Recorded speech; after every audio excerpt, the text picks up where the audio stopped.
Commander Rexall woke to the sound of alarms. For a moment he was confused, his mind still clouded by sleep. The alarms were not the standard emergency signals he was used to. They were different, more urgent, accompanied by flashing lights that seemed to come from everywhere. At once, he rolled out of his sleeping pod and stumbled toward his personal console. The screen was already active, displaying something that made no sense to him at first. Images, hundreds of images cycling one after another. Photographs of human prisoners. Recordings of interrogations. Files he had thought were securely hidden, and there, in between the images, a message that scrolled across the screen in large letters. The Cubs remember. The Cubs are everywhere. Sleep well, Commander. Rexall felt a cold sensation spread through his body. He tried to shut down the console, but the controls did not respond. He tried to disconnect from the network, but the system was locked. The images kept coming, faster and faster, showing things he had done over years of service. Things the Dominion High Command would never approve of. Things that could end his career. Things that could end his life. He ran to the door and pulled it open. The corridor outside was chaos. Officers were staring at screens on the walls, their faces showing expressions of shock and disgust. Workers had stopped in their tracks, pointing at displays that were all showing the same thing: his crimes, his secrets, his shame. The broadcast was not limited to his deck. It was everywhere. Every screen on the station was displaying the same images, the same recordings, the same damning evidence. The commander's personal communications were being read aloud through the speaker system. His falsified reports were being compared to the real data. His theft of supplies was being documented with exact numbers and dates, and it was going further than the station. The broadcast was being transmitted to the planet below, to every human settlement that had managed to tap into the signal. It was being sent to the Dominion relay stations. It was on its way to the homeworld itself. Rexall grabbed a passing officer by the arm. "Stop it," he shouted. "Find the source and stop it." The officer, a young female of his species, looked at him with something he had never seen before in the eyes of a subordinate. It was disgust. Pure, undisguised disgust. "We are trying, sir," she said, pulling her arm free. "But the broadcast is integrated into the core systems. Stopping it would require shutting down half the station." "Then shut it down!" Rexall screamed. "Sir, that would kill everyone in the lower decks. The life support systems are linked to the same network." The commander stood frozen in the corridor as his life fell apart around him. Years of carefully built power and influence were crumbling in minutes. He could see it in the faces of the officers who passed him, the way they refused to meet his eyes, the way they whispered to each other when they thought he was not looking. He needed to find someone to blame. He needed to redirect this disaster before it destroyed him completely. The human woman. Katie Morgan. This was her doing. It had to be. He ran toward the waste processing sector, pushing past workers and officers who barely acknowledged him. The station that had once been his kingdom now felt like enemy territory. Everyone was looking at him. Everyone knew. He found Katie in the processing center, standing at her workstation like nothing was happening. A guard was nearby, looking uncomfortable and uncertain. When Rexall burst through the door, both of them turned to look at him. "You!" the commander hissed. He grabbed Katie by the collar of her uniform and pulled her close. "What did you do? What did your cubs do?" Katie looked at him with calm, steady eyes. There was no fear there, only something that might have been satisfaction. "I did nothing, Commander," she said. "I have been here the entire time, working in your filth, exactly as you ordered. I have not left this sector since my punishment began. There are recordings to prove it. Guards who can verify every moment of my time." "Then how?" Rexall's grip tightened. "How did this happen?" "My children," Katie said simply. "They did this, but not because I told them to. I did not tell them anything specific. I just let them know who was hurting their mother. I let them know your name and where to find you." She leaned closer, her voice dropping to almost a whisper. "You see, Commander, that is what the Dominion never understood about humans. You looked at our children and saw nothing. Small bodies, soft hands, weak and helpless things that could be threatened and used as leverage against their parents. You called them cubs as if they were animals, as if they did not matter. Her eyes hardened.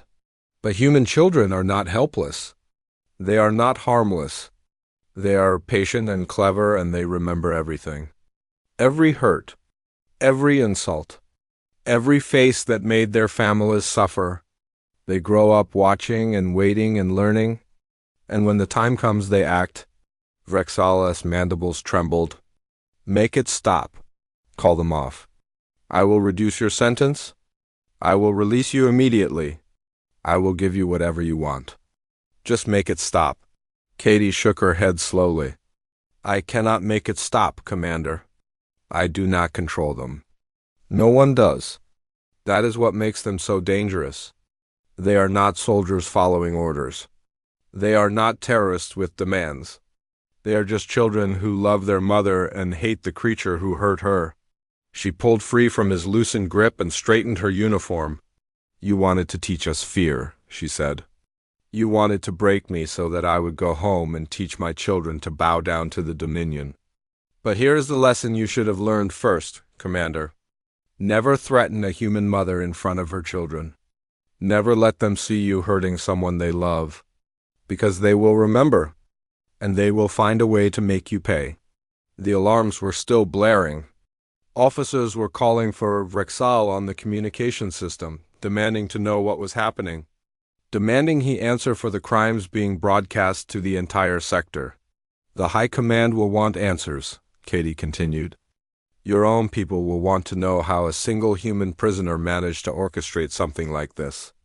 They will investigate. They will dig into every part of your life, and they will find more things. Things even my children did not know about, things you thought were buried forever. Vrexal sank to his knees. The fight had gone out of him. Everything he had built was gone.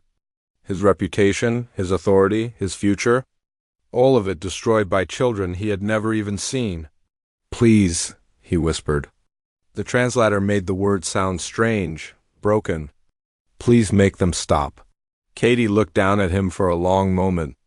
Then she leaned close so only he could hear. They are not going to stop, Commander. Not now, not ever. Because today it was your turn. But tomorrow it might be someone else. Another officer who thinks humans are weak. Another commander who believes our children are harmless. The cubs are watching all of you now. They are learning all of your names. And they are very, very patient.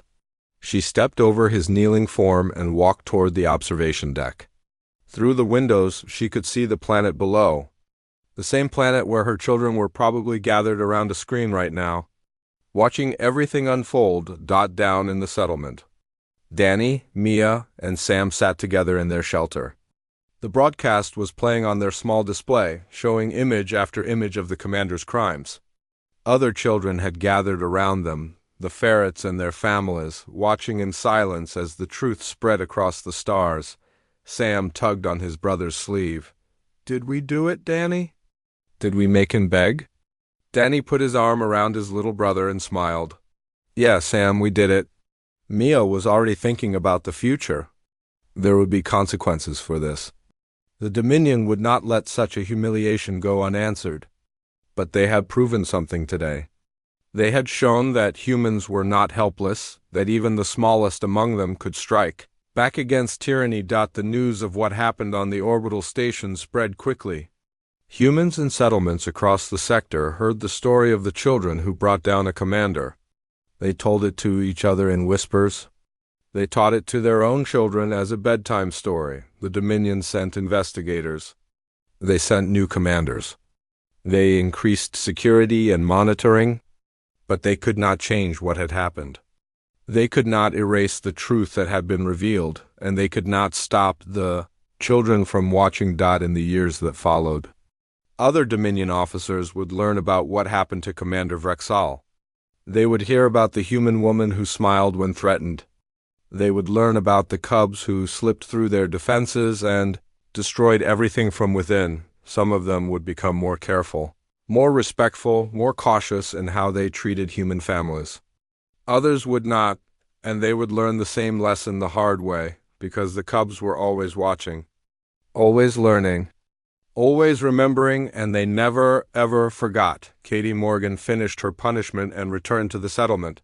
Her children ran to meet her at the checkpoint, throwing their arms around her, crying and laughing at the same time. She held them close and looked up at the sky, at the orbital station that was now under new management, at the stars that humanity would one day reach. "I am so proud of you," she whispered to her children. "I am so incredibly proud." And somewhere in the settlement, other children were gathering in basements and storage rooms, learning the skills they would need to survive, learning to watch, learning to wait, learning to remember. The cargo bay was dark and quiet. Most of the station's crew had finished their shifts and gone to their quarters. Only a few maintenance drones moved through the corridors, following their programmed routes. Danny counted to 1,000 after the last sound of footsteps faded away. Then he carefully pushed open the panel they had loosened from inside the container. Cool air rushed in, fresher than the stale atmosphere they had been breathing for hours. "Clear?" Chris whispered after checking the immediate area. The three children climbed out of their hiding space. Their muscles ached from being cramped for so long, but there was no time to stretch. Every minute they spent out in the open was a minute they could be discovered. Mia checked the small device in her pocket.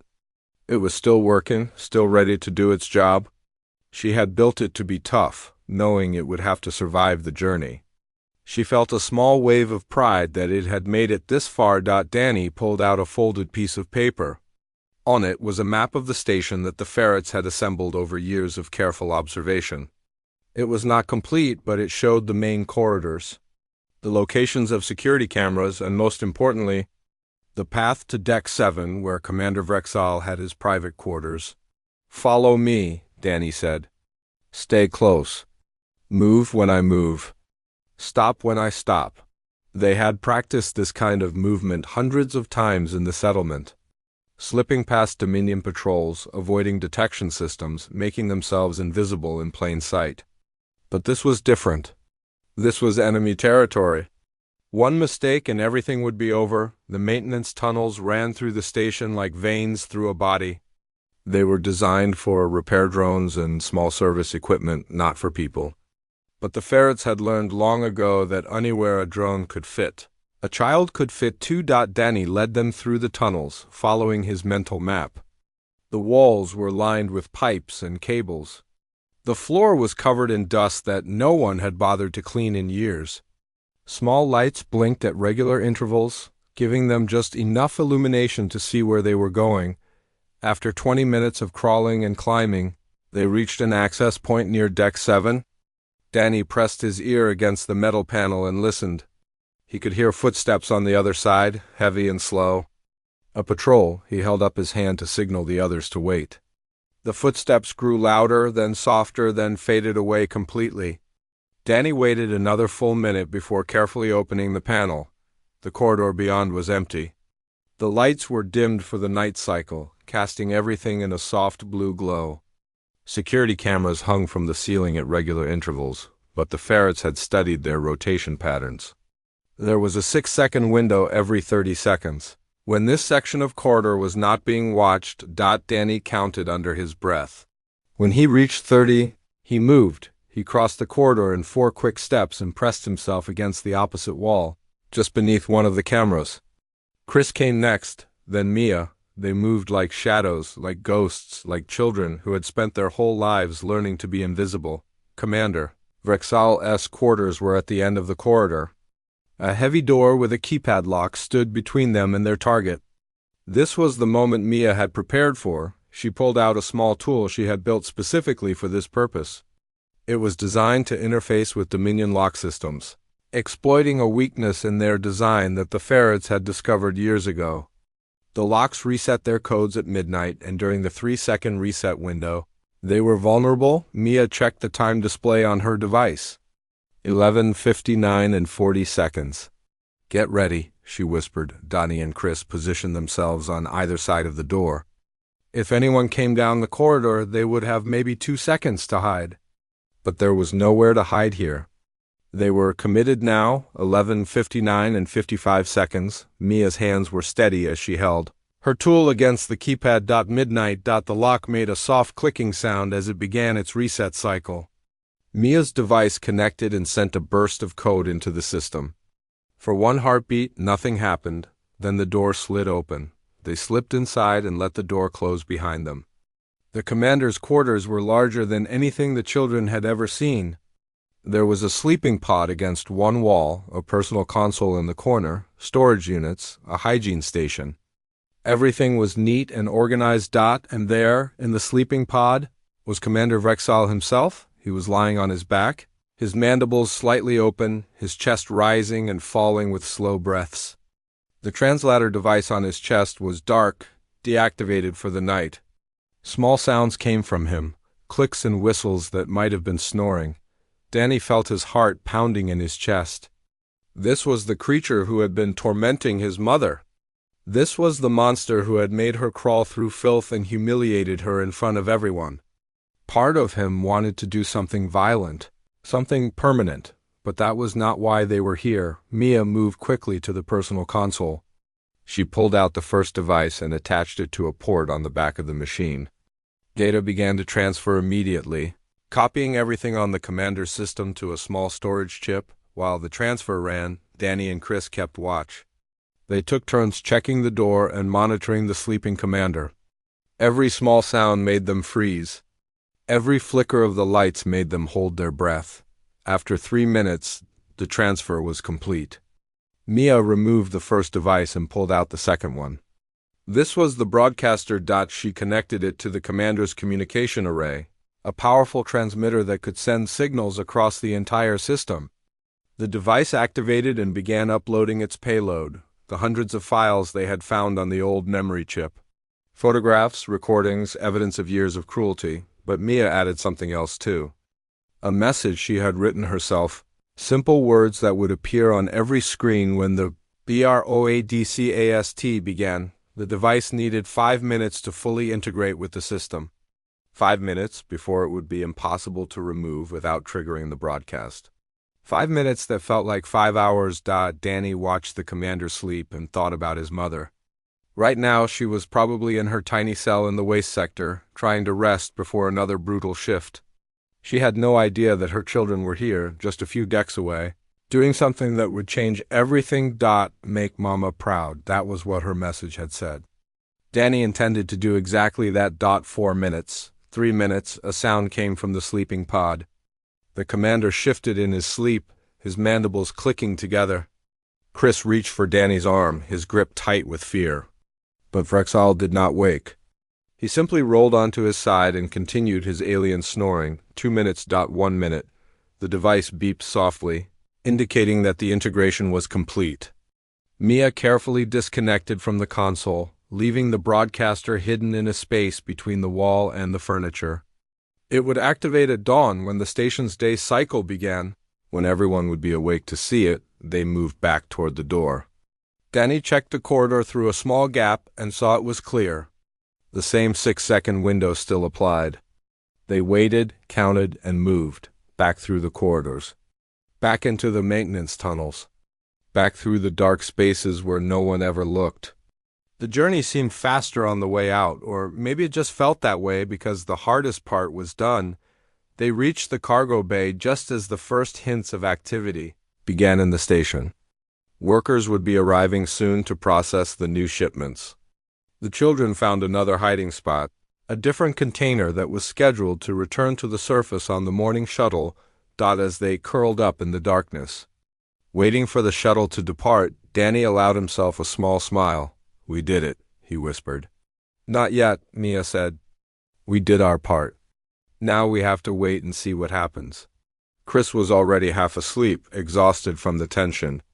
"Wake me when we get home," he mumbled. Danny did not sleep. He lay in the darkness and imagined what would happen when the broadcast began. Every screen on the station lighting up with evidence of the commander's crimes. Every officer and worker seeing the truth about the alien who had lorded over them. Every human on the planet below watching as their tormentor was exposed. And Commander Rexal waking up to find that his world had collapsed around him. The shuttle lifted off an hour later. The children felt the familiar rumble of engines and the press of acceleration. They were going home. They had done what they came to do. Now it was time to watch the show.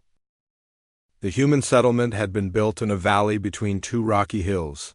The Dominion had chosen this location on purpose. The hills made it easy to monitor, easy to control. There were only 2 roads in and out, both of them watched by guard stations around the clock. The sky above was patrolled by drones that flew in regular patterns. The aliens thought they had the humans completely trapped. They had built their security system to catch adults trying to escape or smuggle goods. They had placed their sensors at heights designed to detect full-grown humans moving through the landscape.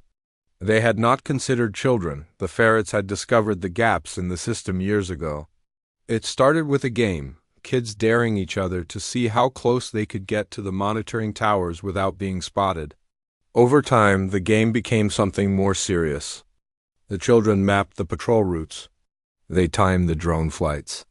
They found the places where the sensors did not reach. A fully grown human could not make it through these gaps.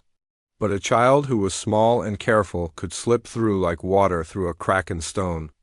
Danny had used these routes many times before, usually to scavenge for useful materials in the areas outside the settlement. But this time was different. This time they were planning something much bigger. The day after the meeting, the ferrets began their work. Mia set up a workshop in the basement of the storage building. She laid out all the components they had collected and began sorting them by type. Memory chips in one pile, circuit boards in another, transmitter parts in a third. Some of the pieces were damaged, but Mia knew how to work around that. "We need 2 devices," she explained to Danny and the others who were helping. "The first one is a data collector. It will attach to the commander's personal console and copy everything on it. All his files, all his communications, all his secrets." "What kind of secrets?" asked Chris. "The kind that would get him in trouble with his own people," Danny said. "Mom told us once that the Dominion officers up there are not all honest. Some of them steal supplies. Some of them fake their reports. If Rexal is doing anything like that, the device will find it." Mia nodded and continued.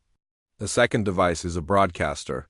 It will connect to the station's communication system and send whatever we want to every screen on the station. And not just the station, it will send to the settlement too, and to the Dominion homeworld." The children worked for 2 days straight, taking breaks only to eat and sleep. Mia guided them through each step, showing them how to connect wires and program chips. Her hands were steady even when she was tired. She had her mother's patience and her father's skill. On the second night, little Sam came down to the workshop. He had been helping during the day, sorting components and fetching tools. But now everyone else had gone to sleep. "Why are you still up?" Mia asked him. Sam sat down next to his sister and watched her work. "I could not sleep. I keep thinking about Mama." Mia put down her tools and put an arm around her little brother. "She is strong, Sam. She will be okay." "I know," Sam said, "but that alien is being mean to her. I saw it on the screen today. He made her clean the same thing 3 times. The settlement had access to some of the station's internal cameras through a hack that the older children had set up years ago. It was how they kept track of what happened to people who were taken up there. It was how they had watched their mother being humiliated day after day. "That is why we are doing this," Mia said. "We are going to make sure everyone sees what he really is." Sam was quiet for a moment.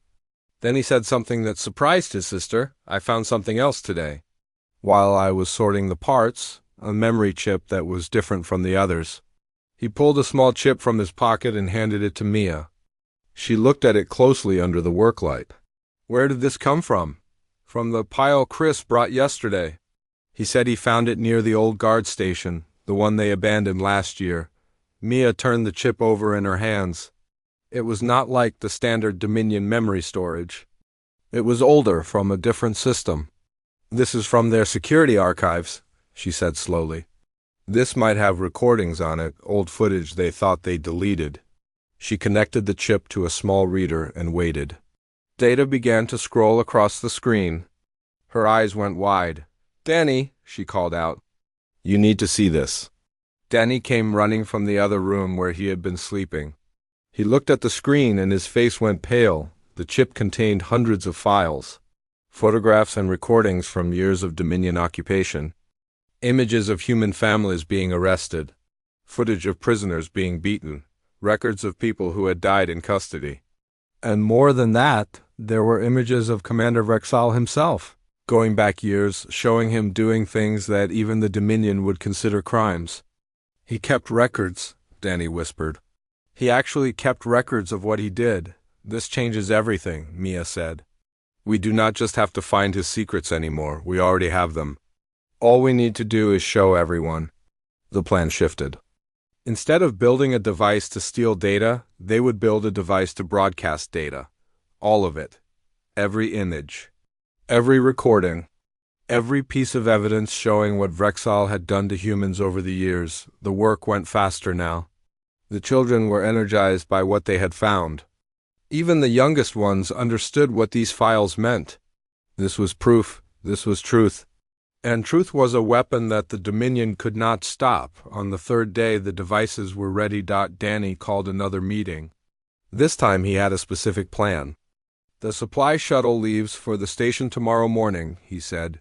"Chris knows which container will have the most space. We can hide in it if we make ourselves small enough." "How many of us are going?" asked Penny. "3, Danny said. "Me, Mia, and Chris." "Anyone else is too risky?" "The more people we bring, the more chance of getting caught." "What about me?" Sam asked. His voice was small but determined. Danny shook his head. "You need to stay here, Sam. Someone has to watch the broadcast when it happens. Someone has to be our eyes down here." Sam wanted to argue, but he could see that his brother's decision was final. He nodded slowly. "I will watch," he said. "I will see everything." The next morning, before the sun came up, Danny, Mia, and Chris made their way to the cargo loading area. They used the blind spots they knew so well, moving through shadows and behind buildings, timing their movements to avoid the drone patrols. The container Chris had identified was sitting open, waiting to be loaded with supplies for the station. Inside were boxes of processed food and water recycling parts. Nothing valuable, nothing that would be searched carefully. The 3 children climbed inside and found the hiding space that Chris had prepared. It was tight, barely big enough for all of them. They curled up together, their bodies pressed against each other, their breathing slow and controlled. Above them, the container lid closed. They heard the sealing mechanism engage. Then they felt the rumble of machinery as the container was loaded onto the shuttle. They did not speak. They did not move. They simply waited, trusting in everything they had learned over years of living under occupation. The shuttle engines fired, and they felt themselves being lifted off the ground. Through the walls of the container, they could hear the roar of the launch. The vibration shook their bones. Mia gripped Danny's hand. Chris closed his eyes and counted his heartbeats. After what felt like forever, the noise stopped. The vibration smoothed out. They were in space now, heading toward the station where their mother was suffering. Danny thought about Commander Rexall sitting in his comfortable quarters, sure of his power, sure of his control. He thought about all the humans the commander had hurt over the years, all the families he had torn apart, all the cruelty he had inflicted while telling himself he was just doing his job. Tonight that would change. Tonight the commander would learn what happened when you hurt someone's family. When you threatened their mother. When you made the mistake of thinking that children were harmless. The shuttle docked with the station an hour later. The containers were unloaded by automated systems and stored in the cargo bay. Security scans swept over them, looking for weapons, explosives, unauthorized materials. The scans found nothing. 3 small humans stayed very still in their hiding place and waited for night to fall on the station. The hardest part of their mission was about to begin. The waste processing sector was located in the lowest levels of the orbital station. It was where all the garbage, biological waste, and broken equipment from the upper decks ended up. The smell was terrible. The air was thick with moisture and strange chemicals. The lighting was dim because nobody important ever came down here. This was where Katie Morgan spent her days now. she had been given a thin gray uniform that offered no protection against the filth. Her tools were basic and often broken. Her shifts lasted 12 hours, sometimes longer. She was given 2 short breaks for food and water, and 6 hours of sleep in a tiny cell with no windows, but Katie did not complain. She worked steadily and quietly, sorting through waste material, cleaning filters that were clogged with things she tried not to think about, and maintaining machines that groaned and rattled like dying animals. Commander Vrexal had taken a personal interest in her punishment. This became clear on the second day when he appeared on the observation deck above the processing floor. He stood there with his arms crossed over his chest plate, watching her work. She could feel his eyes on her, but she did not look up. "You missed a spot." His voice came through the speakers, amplified so everyone in the sector could hear. "Near the 3rd filter bank. There's residue building up. Clean it again." Katie walked back to the filter bank and cleaned it again. It had been perfectly clean the first time, but she said nothing. This became a pattern. Every day, Vrexal would find time to come and watch her. Every day, he would find something wrong with her work. He would make her redo tasks she had already completed. He would extend her shifts by an hour or 2. He would cut her rest periods short. The other workers in the waste sector were mostly aliens from conquered species. They kept their heads down and avoided Katie. They knew that anyone who showed her kindness would become a target too. On the 4th day, Lieutenant Kethros approached Commander Vrexal on the observation deck. Kethros was younger than the commander and had not yet learned to hide his opinions. "Sir, with respect, this seems like a waste of your time," Kethros said quietly. "She is just one human worker. There are more important matters that need your attention." Vrexal did not take his eyes off Katie as she hauled a heavy container of processed waste across the floor. "You do not understand, Lieutenant," he said. "This is not about one human. This is about all of them. Every human on that planet down there is watching to see what happens to those who defy us. If I let this one off easy, they will think we are weak. They will think they can get away with breaking our laws." But the tribunal already decided her punishment. 30 cycles of labor. You are adding to it without authorization. Vrexal turned to look at the younger officer. His black eyes were hard. The tribunal sits in comfortable rooms on the homeworld. They have never dealt with humans directly. They do not understand what these creatures need. He turned back to watch Katie. They need to be broken. Completely broken. Only then will they learn their place. Kethros said nothing more. He had learned that arguing with the commander was pointless. Down on the processing floor, Katie continued her work. She had heard every word through the speakers. Vrexal wanted her to hear. He wanted her to know that she had no hope, that no one would help her, that she was completely alone, but Katie was not alone. Not really, on her first night in detention. Before she had been processed and assigned to waste labor, she had managed to send a message. It was short and simple, hidden in a routine communication that the Dominion censors had not thought to check carefully. The message had gone to the human settlement on the planet below, to a small communications device hidden in the wall of her family's shelter. Her children had received the message. And now they were watching too. In the settlement, Danny Morgan sat in the corner of the shelter he shared with his siblings. He was 14 years old, tall for his age, with his mother's brown hair and his father's stubborn jaw. His father had died 3 years ago during a Dominion raid. Since then, Danny had been the man of the family. He read the message again on the small screen. It was simple. His mother's name, the commander's name, a location on the station, a code reset window, and 3 words at the end that made his chest tight. Make Mama proud. Mia was sitting next to him. She was 12, with quick hands and quicker eyes. She had already memorized the message after reading it once. She did not need to see it again. "What do we do?" she asked quietly. Danny did not answer right away. He was thinking. Their mother had given them information, but she had not told them what to do with it. She could not risk being specific in case the message was intercepted. She was trusting them to figure it out on their own. Sam was on the other side of the room, playing with some small stones he had collected. He was only 8, small and thin like most children in the settlement who had grown up with food rationing. But his eyes were sharp, and he understood more than people gave him credit for. "Mama needs help," Sam said without looking up from his stones. "The bad alien is hurting her." Danny and Mia exchanged a look. "Sam, you should not worry about this," Mia said.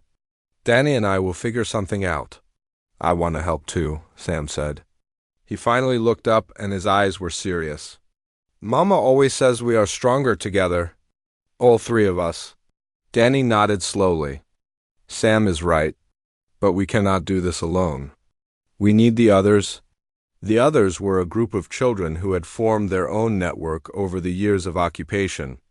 They called themselves the Ferrets because they were small and quick and could get into places that adults could not. The Dominion had built their monitoring system to watch adult humans. They had not considered that children might be a threat. That was their mistake. The next morning, Danny called a meeting in the basement of an old storage building on the edge of the settlement. 12 children showed up, ranging in age from 8 to 15. They sat on crates and broken equipment, their faces serious in the dim light. Danny stood at the front of the group and explained the situation. He showed them the message from his mother. He told them about Commander Rexall and what he was doing to her. "The Dominion thinks we are weak because we are small," Danny said.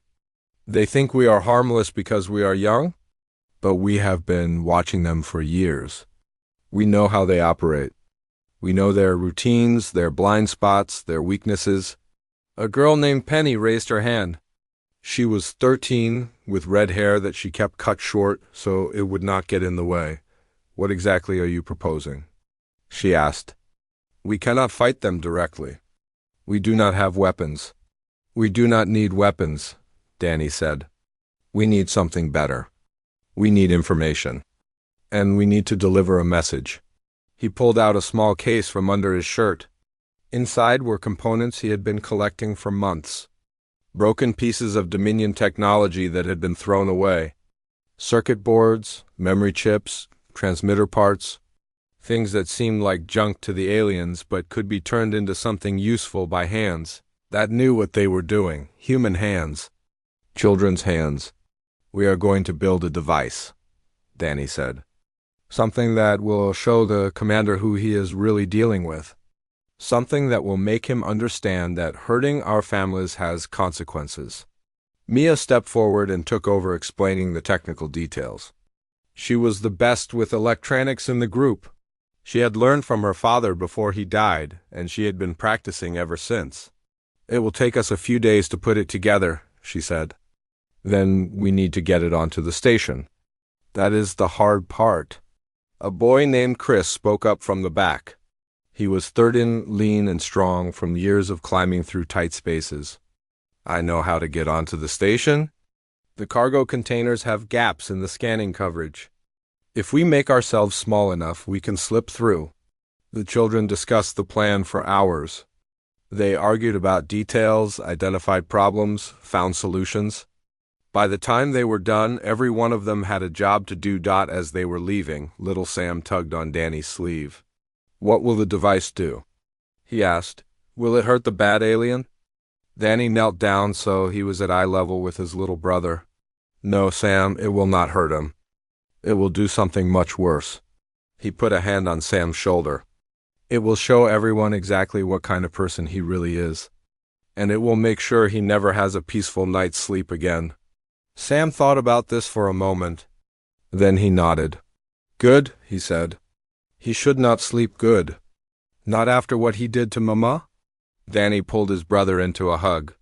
Above them, through the thin roof of the storage building, the orbital station was visible as a small, bright dot against the dark sky. Commander Rexall was up there right now, probably watching their mother work and thinking of new ways to humiliate her. He had no idea what was coming. The judgment chamber on the orbital station was cold. The walls were made of dark metal, and the lights above gave off a pale blue glow. Everything about this place was designed to make prisoners feel small and afraid. It worked on most species, but not on the woman who knelt in the center of the room. Katie Morgan had her hands bound behind her back. Two alien guards stood on either side of her, their weapons ready. She had been on her knees for nearly an hour, waiting for the commander to finish reading her file. Her legs ached and her shoulders burned from the position, but she did not let any of this show on her face. Commander Vrexal sat behind a raised platform at the front of the chamber. He was tall, even for his species. His body was covered in hard plates that looked like armor but were actually part of his skin. His face had no nose, just two slits that opened and closed when he breathed. His eyes were black and reflected the light like wet stones. When he spoke, his mandibles clicked together and a small device on his chest turned his words into something humans could understand. He had been reading the file for a long time. Katie knew this was part of the game. He wanted her to feel nervous. He wanted her to wonder what he was thinking. But Katie had stopped being nervous a long time ago. She had 3 children waiting for her on the planet below. Fear was a luxury she could not afford. Finally, Vrexal looked up from the file. His mandibles spread apart in what might have been a smile. Katie Morgan, he said. Age 34. Occupation listed as agricultural worker. Mother of 3 human offspring. He paused and clicked his mandibles again. You were caught 2 days ago trying to bring medical supplies into the quarantine zone. Antibiotics, pain medicine, surgical tools. All of it banned under Dominion Embargo Protocol 773. Katie said nothing. There was nothing to say. She had done exactly what they said she had done. The tribunal has decided your punishment, Vrexal continued.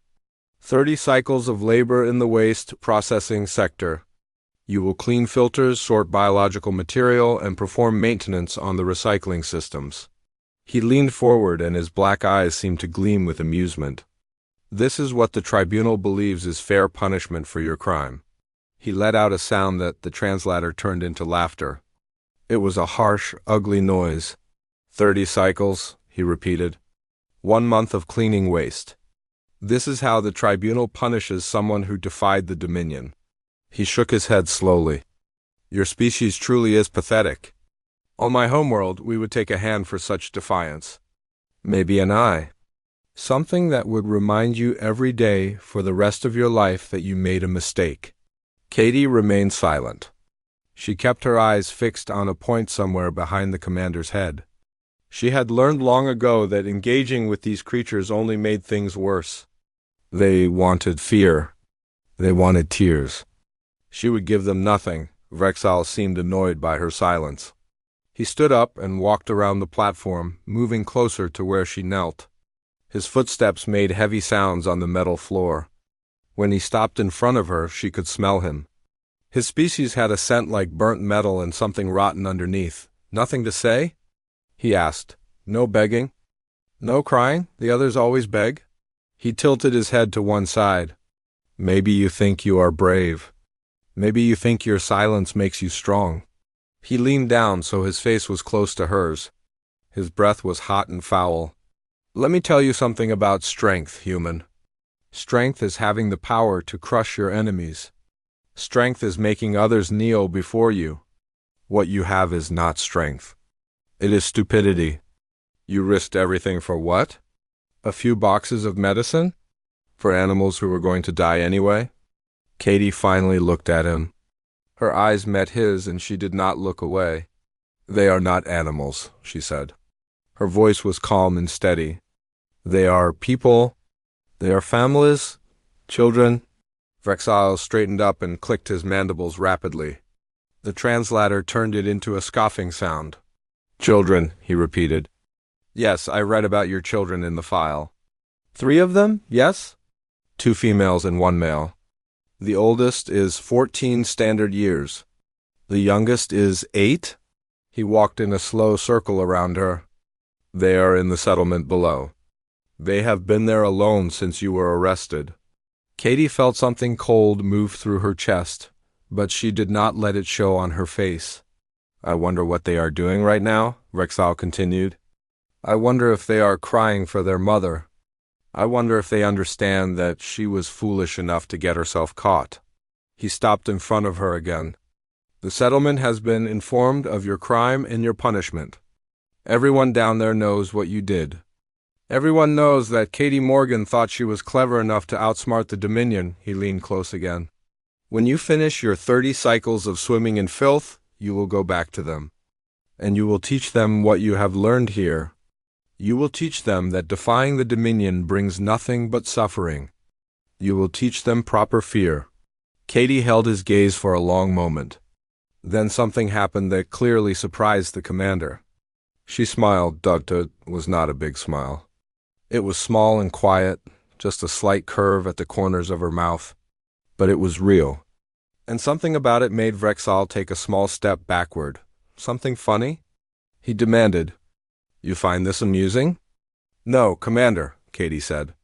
"There is nothing funny about this at all." "Then why do you smile?" Katie's eyes seemed to look through him, past him, to something far away. "My children already know exactly what the Dominion is," she said. "They have known since they were old enough to understand. They have grown up under your occupation. They have seen what your kind does to people. They have watched friends disappear. They have gone hungry because of your embargoes. They have buried grandparents who died because medicine was not allowed through your checkpoints." She paused, and her smile grew just a little bit wider. "You do not need to teach my children fear, Commander. They learned about fear a long time ago. And they learned something else too. Something much more important." Vrexal's mandibles clicked uncertainly. "And what is that?" "They learn to remember," Katie said. "Human children have very good memories. They remember faces. They remember names. They remember exactly who hurt them and who hurt the people they love." She tilted her head slightly. "My children know your name now, Commander. They know what you look like. They know you are the one who will make their mother suffer." Vrexal stared at her for a long moment. Then he let out another harsh laugh. "Is that a threat? You are threatening me with children?" He turned to the guards and gestured with one of his clawed hands. "Take her away. Make sure she starts her labor rotation immediately. I want her in the deepest section of waste processing before the next cycle begins." The guards pulled Katie to her feet. Her legs wobbled slightly after kneeling for so long, but she steadied herself quickly. As they led her toward the door, she heard Vrexal call out behind her, "Enjoy your time in the filth, human. And when you go back to your cubs, tell them that Commander Vrexal sends his regards. Tell them that their mother was foolish and weak. Tell them that the Dominion always wins." Katie paused at the doorway. The guards tried to push her forward, but she held her ground for just a moment longer. She turned her head and looked back at the commander one last time. "I will tell them, Commander," she said. "I will tell them everything." Then she was gone, and Vrexal was left alone in the judgment chamber. He stood there for a moment, thinking about the strange smile on the human woman's face. It bothered him in a way he could not quite explain, but then he pushed the thought away. She was just one human. A breeder from a backwater settlement. Her threats meant nothing. Her children meant nothing. In a few days she would be broken and crying like all the others. He returned to his platform and called up the next case file. There were always more humans to punish. That was the one thing about this posting that never got boring. He had already forgotten. Katie Morgan's smile by the time the next prisoner was brought in, that was his first mistake.